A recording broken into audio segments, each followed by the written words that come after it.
的。5一点，凡是能站在别人的角度为他人着想，这就是慈悲。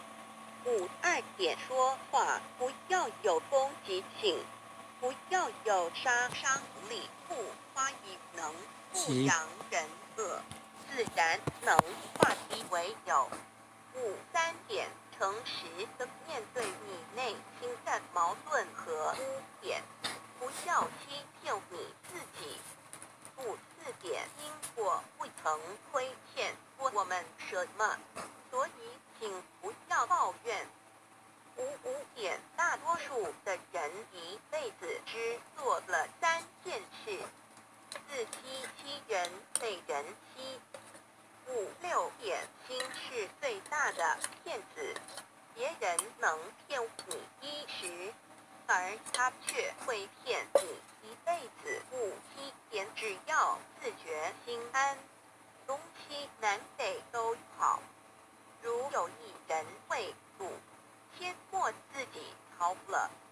5.8点，当你手中抓住一件东西不放时，你只能拥有这件东西。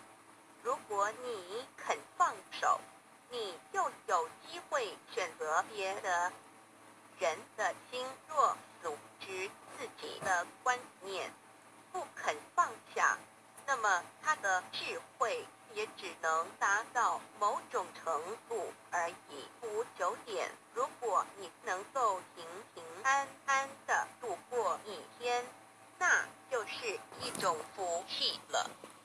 多少人在今天已经见不到明天的太阳？